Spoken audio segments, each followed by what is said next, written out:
One of the big themes in King Lear is nature. People are always talking about nature. But the real trouble for us as an audience is that in this play, we get multiple different accounts of nature.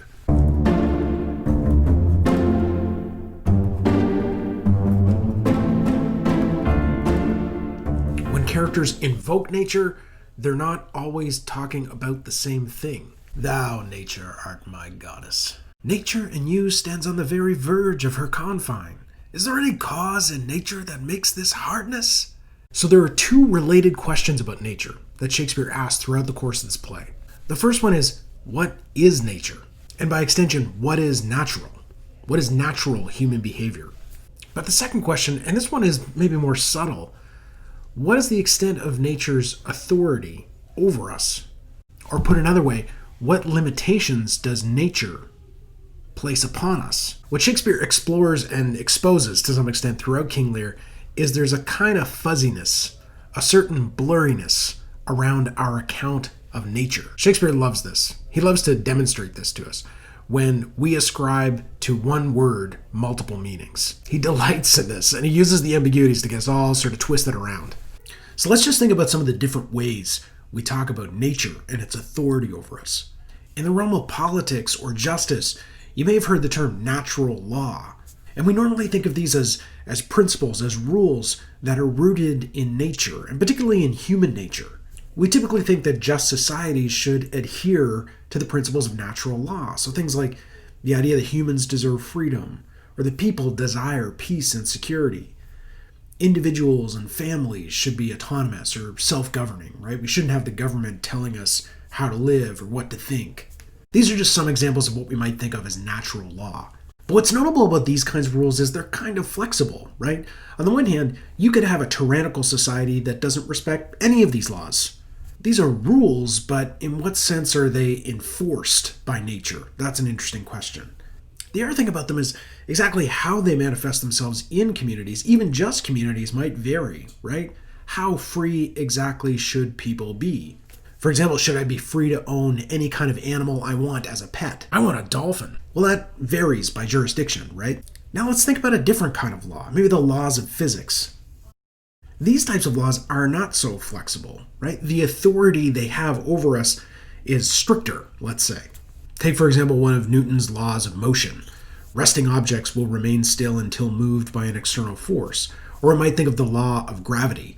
That's not a law that you get to debate and argue about within politics. Now, Newton comes later than Shakespeare, so Shakespeare's not thinking of these laws in particular, but the same types of physical laws would still have been apparent in Shakespeare's days. That humans are mortal, that fire is hot. These are non-negotiable natural limits. But here's the problem.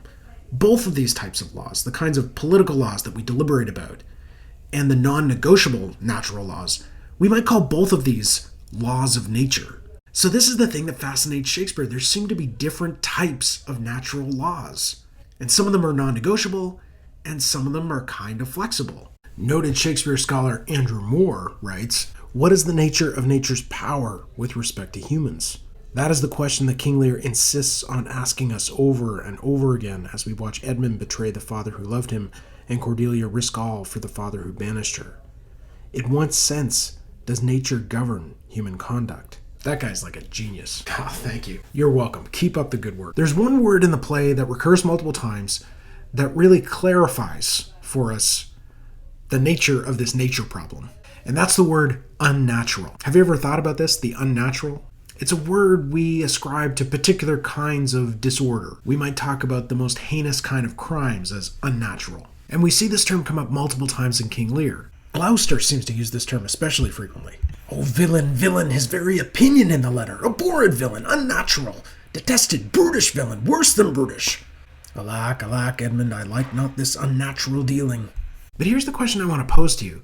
If something can happen, if a human being can do a thing, how exactly can it be unnatural? Like, if it's possible for us as natural beings to do a thing, isn't it part of our nature to be able to do that thing?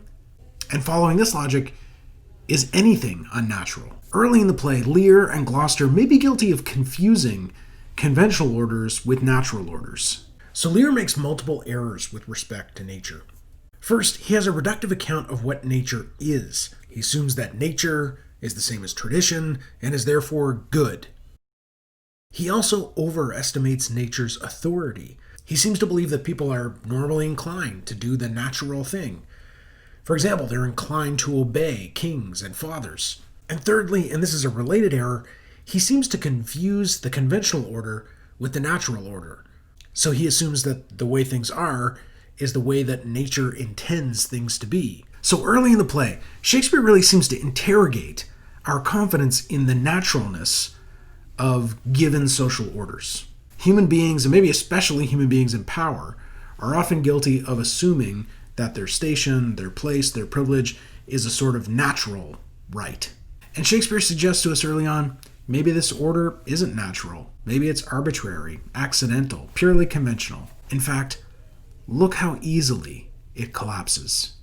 Doesn't that suggest that it's this insubstantial, arbitrary kind of thing? So Shakespeare invites us to think maybe there's nothing particularly natural about this given social order. Maybe there's nothing natural about monarchy or patrilineal descent. And that's kind of a radical thing for him to say, given the climate in which he is writing. Shakespeare lives in a monarchy. In the first part of the play, then, we might say that Lear's account of nature is revealed to be insufficient. It's an inadequate explanation for human motives and human behavior. In the middle acts of the play, we start to see this alternative conception of nature assert itself. This seems more like Edmund's account of nature.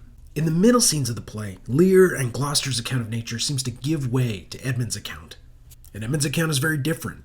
For him, social conventions, legal conventions are purely arbitrary.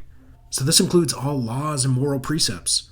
As we will see, Edmund does not appear to be restrained by any principles, any obligations. Edmund believes in survival of the fittest. The strong should rule the weak, or we might say, might makes right. He appears to believe that human beings are governed purely by instinct. But Edmund's account still brings with it questions about nature's authority. In what sense are we governed by our instincts? Do we have to obey them? As I said, it appears for a while that Edmund's account is the one that the play endorses.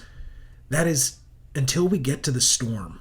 The storm itself seems to be a powerful figure of nature, right? It's as if nature has entered the scene. It's stepped onto the stage. And we see Lear conversing directly with nature, howling at it. Now, during the storm, we're also witness to this act of extraordinary violence as Cornwall and Regan gouge out Gloucester's eyes. This is like the worst moment in all of literature. In this episode, a son, Edmund, has betrayed his father.